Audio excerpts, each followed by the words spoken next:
Hello everyone, welcome to learner B extra. I am Shivani Chauhan. इस video में हम लोग देखेंगे क्लास 9th जो आपकी साइंस की बुक है उसका जो चैप्टर है, कौन सा चैप्टर है, 6th चैप्टर है ना। हाँ, तो इसके जो क्वेश्चन आंसर्स है ना वो हम देख रहे हैं, एक्सरसाइज के सॉल्यूशंस। तो हम फर्स्ट और सेकंड क्वेश्चन कर चुके हैं, अब थर्ड क्वेश्चन देखते हैं। Abdul while driving to school computes the average speed for his trip to 20 kilometre per hour. तो अब्दुल जो है जब वो स्कूल जा रहा था तो घर से स्कूल जाने की उसकी जो एवरेज स्पीड थी वो उसने कितनी कैलकुलेट करी, 20 किलोमीटर पर आवर। और जब वो वापस आ रहा था, मतलब स्कूल से घर आ रहा था, तो 30 किलोमीटर पर आवर थी, क्योंकि there is less traffic and the average speed is this. तो जब वो घर से स्कूल जा रहा था तो ट्रैफिक वगैरह होगा, तो उसकी स्पीड थी 20 किलोमीटर पर आवर। जब वो स्कूल से घर वापस आ रहा था तो उसकी स्पीड थी 30 किलोमीटर पर आवर। तो हमें एवरेज स्पीड बतानी है पूरी, मतलब घर से स्कूल जाने की और स्कूल से घर वापस आने की टोटल, ये उसके तो दो चक्कर जो हैं उसकी एवरेज स्पीड कितनी होगी वो हमें बतानी है। तो यहाँ पर हम लोगों को एवरेज स्पीड दे रखी है दोनों ट्रिप की और हमें ओवरऑल एवरेज स्पीड निकालनी है। तो देखिए कैसे होगा, ये देखते हैं। तो यहाँ पे देखिए जब वो स्कूल जा रहा है तो एवरेज स्पीड जो है अब्दुल की वो कितनी है, 20 kilometre per our. Average speed का फॉर्मूला क्या होता है, एवरेज स्पीड का फॉर्मूला होता है total distance upon total time. तो टोटल डिस्टेंस जितना लगा है और टोटल टाइम कितना लगा है वो हमें बताना है। अब हमारे पास ना ही डिस्टेंस है ना ही टाइम है, बस हमारे पास एवरेज स्पीड है। तो डिस्टेंस को हम लोग ये ले लें, डी ले लें, या फिर ऐसे करके स्मॉल डी ले लें, या फिर डिस्टेंस को D1 ले लें, कुछ भी ले सकते हैं क्योंकि डिस्टेंस तो सेम ही रहेगा ना हमारा, स्कूल से घर जाने का। और नहीं, घर से स्कूल और स्कूल से घर डिस्टेंस तो एक ही है, तो डिस्टेंस को हम लोग D मान लेते हैं, D डिस्टेंस मान लेते हैं। बट टाइम तो अलग अलग लग रहा होगा क्योंकि स्पीड चेंज हो रही है, तो टाइम को हम लोग T1 मान लेते हैं। कौन सा टाइम, घर से स्कूल जाने वाला जो टाइम है ना उस टाइम को हमने T1 मान लिया, डिस्टेंस को D मान लिया, और एवरेज स्पीड तो हम लोगों को गिवन है 20 किलोमीटर पर आवर। और एवरेज स्पीड निकालने का फॉर्मूला क्या होता है, total distance upon total time. तो हमारी एक इक्वेशन ऐसे करके बन जाएगी, क्योंकि हमें एवरेज स्पीड गिवन है 20, डिस्टेंस हम लोगों ने D माना है और टाइम T1 माना है। कब, जब वो अपने घर से होम लिख लो, होम से लेकर के स्कूल जा रहा था ना, तो ये वाली इक्वेशन बनी। दूसरा, returning from the school, school से जब वो घर आ रहा है तो डिस्टेंस तो सेम ही रहेगा ना, डिस्टेंस थोड़ा ना बदलेगा, डिस्टेंस उतना रहेगा बट टाइम चेंज हो जाएगा। तो टोटल टाइम उसको जो लगा वो लगा T2। तो फिर से वही average speed is equals to distance upon time. तो डिस्टेंस तो D ही है, टाइम हमने क्या ले लिया है, T2 ले लिया है। तो सेकंड इक्वेशन हमारी बन गई। एवरेज स्पीड हम लोगों को क्वेश्चन में हमने देखी थी 30 किलोमीटर पर आवर गिवन है जब वो स्कूल से घर वापस आ रहा है, क्यों, क्योंकि ट्रैफिक कम मिला उसको। तो ये दूसरी इक्वेशन बन गई। तो एवरेज स्पीड का फॉर्मूला क्या होता है, एवरेज स्पीड का फॉर्मूला होता है total distance upon total time. तो हमारे जो दोनों डिस्टेंस हैं, दोनों डिस्टेंस क्या है, D और D, दोनों डिस्टेंस दी हैं, और टाइम क्या है, T1 प्लस T2, क्योंकि टोटल करना है ना, ऐड करना है। तो हम लोग इस तरीके से लिख लेंगे। यहाँ पर ये देखिए टोटल डिस्टेंस हो जाएगा हमारा D प्लस D और टोटल टाइम हो जाएगा T1 प्लस T2। तो D plus D is equals to 2D हो गया और T1 प्लस T2 ये हो गया, और एवरेज स्पीड उसको भी हम लोग ऐड कर लेंगे। तो ये देखिए average speed is equals to total distance upon total time. तो फिर हम लोगों की स्पीड क्या क्या थी, ये देखिए ऐसा होता है, speed is equals to distance upon time होता है ना। तो हम ऐसे भी तो लिख सकते हैं कि टाइम को इधर पहुंचा दीजिए और स्पीड को इधर पहुंचा दीजिए। तो time is equals to distance upon speed, ये भी एक फॉर्मूला होता है। तो time is equals to distance upon speed हम लोगों ने लगा दिया। तो सारी की सारी वैल्यू पुट कर दो। तो T1, क्योंकि पहले वाला जो पहली इक्वेशन में अगर हम रखेंगे, जब वो घर से स्कूल जा रहा है तो T1 क्या होगा, D अपॉन एवरेज स्पीड, मतलब D की जगह हम लोगों ने ये रख दिया, स्पीड की जगह 30। और जब वो स्कूल से घर जा रहा है तो डिस्टेंस तो वही है बट स्पीड क्या हो गई है, वो हमारी चेंज हो गई है। ये वाली रिटर्निंग वाली है और ये वाली घर से स्कूल जाने वाली है।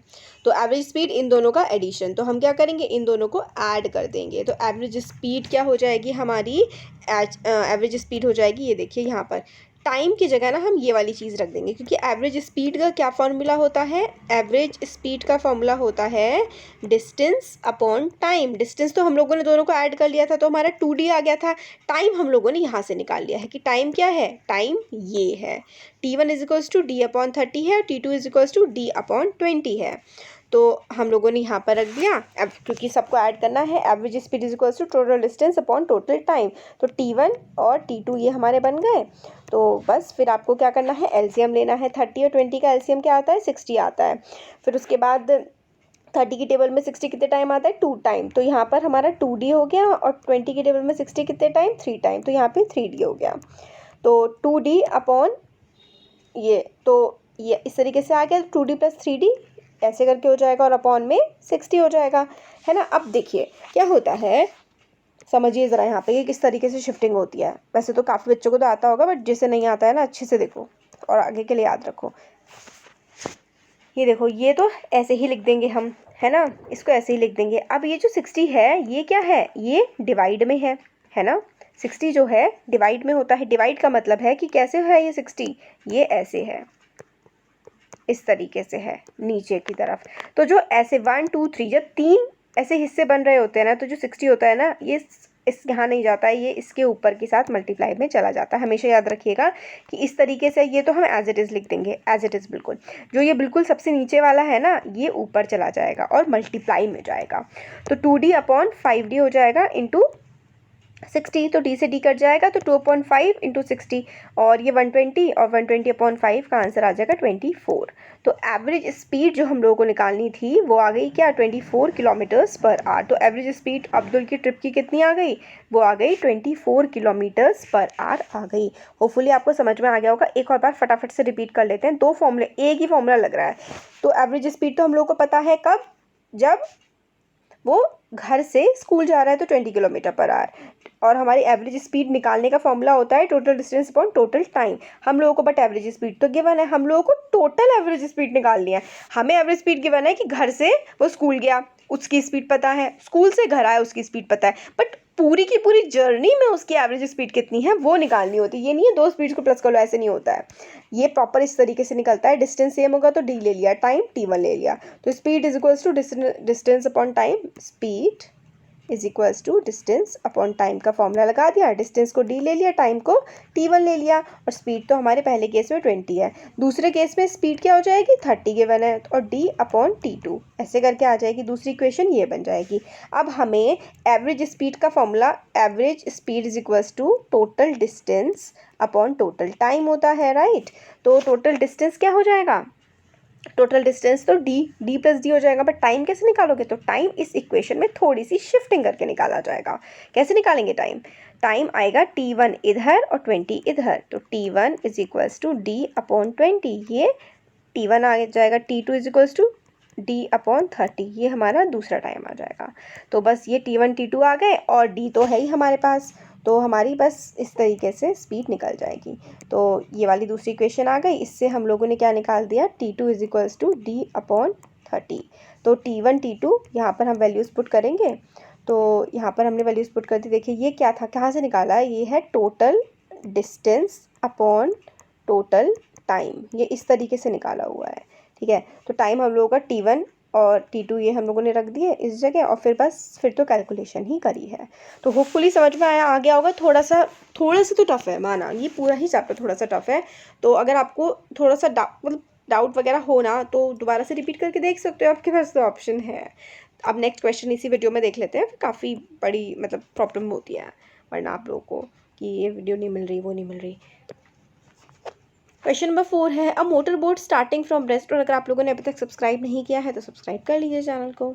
मोटर बोट जो है, मोटर बोट जो बोट्स होती हैं मोटर से चलने वाली, वो रेस्ट से स्टार्ट करती है। जब भी कोई चीज़ रेस्ट से स्टार्ट करती है ना, हम लोगों ने चैप्टर समझते हुए भी देखा था, तो उसका यू क्या होता है, 0। यू क्या होती है, इनिशियल स्पीड। तो इनिशियल स्पीड तो उसकी 0 ही है ना, क्योंकि वो रेस्ट में है, तो यू 0 होगा। तो रेस्ट में है वो, लेक में accelerate in a straight line at the constant rate of this. तो ये हम यू 0 है, और ए क्या गिवन है हमें, 3 मीटर सेकेंड -2। जब भी ये होगा ना, मीटर सेकेंड -2, ये चीज़ मीटर सेकेंड -2, जब भी ये चीज़ होगी तो ये आपका एक्सेलरेशन होगा, ठीक है। और ये क्या है, सेकंड है, तो टाइम। तो हम लोगों को यहाँ पे क्या क्या गिवन है, यहाँ पे हमें यू गिवन है, यू है 0, और ए गिवन है, ए है 3 मीटर पर सेकेंड स्क्वायर, और टाइम गिवन है, टाइम है 8 सेकेंड। तो how far does the boat travel during this time. तो डिस्टेंस निकालना है D। और मैंने आप लोगों को पहले ही बताया था ना कि इस वाले चैप्टर में जो डिस्टेंस का सिंबल है ना वो एस करके लेकर के चला हुआ है, तो हम लोगों को एस की वैल्यू निकालनी है कि इतने इन सब कंडीशंस के साथ बोट कितना डिस्टेंस ट्रैवल कर लेगी, अब वो निकालना है हमें। तो देखते हैं। तो देखिए इनिशियल वेलोसिटी 0 है, एक्सेलरेशन ये है और टाइम ये है। अब हम लोग को निकालनी है कि कितना डिस्टेंस ये बोट ट्रैवल कर लेगी, तो यानी कि हमें एस की वैल्यू निकालनी है। एस का मतलब यहाँ पर होता है डिस्टेंस। इस चैप्टर में एस जो है ना वो डिस्टेंस के लिए इस्तेमाल किया गया है। तो एस का मतलब डिस्टेंस होता है। आप सेकेंड इक्वेशन ऑफ मोशन लगाइए, बहुत ही सिंपल है। सेकेंड इक्वेशन ऑफ सारी इक्वेशन ऑफ मोशन याद होनी चाहिए आपको। तो s is equals to u t plus half a t square, ये हमारी सेकेंड इक्वेशन ऑफ मोशन है। u तो 0 है, तो आप ये वाला तो बिल्कुल हटा ही दीजिए। t मल्टीप्लाई करेंगे तो 0 इंटू 3 तो 0 ही हो जाएगा ना, तो हमने 0 लिख दिया। अब हाफ हाफ उतार दीजिए, हाफ की जगह a की जगह 3, क्योंकि एक्सेलरेशन 3 है। t स्क्वायर है, t स्क्वायर का मतलब है t इंटू t 2 बार है। तो टाइम हम लोग का क्या था, टाइम हम लोग का था 8 सेकेंड। तो यहाँ पर भी चाहे आप वैल्यू रख दीजिए, 0 इंटू 8 क्या होना है, 0 से मल्टीप्लाई होकर तो 0 ही आना है, तो डायरेक्ट 0 लिख दिया। अब t है हमारा 8, तो 8 इंटू 8। अब तो सिंपल सी कैलकुलेशन करनी है, बस आ जाएगा। 2 4 जा 8, अब इन सबको मल्टीप्लाई कर लीजिए। 4 3 जा 12 और 12 8 जा क्या होता है, 12 8 जा होता है 96। 96 हमारा आंसर आ गया। ये वाला क्वेश्चन तो काफ़ी सिंपल था, इसलिए मैंने इसमें ऐड कर दिया। तो ये तो आ गया होगा समझ। इसमें तो क्या करना है, डिस्टेंस निकालना है, साफ साफ बोला गया। और सेकंड इक्वेशन ऑफ मोशन में सारी की सारी वैल्यूज़ पुट करके आंसर आ जाएगा। अब आगे के क्वेश्चन हम आगे आने वाले वीडियोज़ में देख लेंगे। अच्छा लगा तो ज़रूर लाइक करिए वीडियो को, चैनल को सब्सक्राइब करिए, अपने फ्रेंड्स के साथ शेयर करिए। Thank you.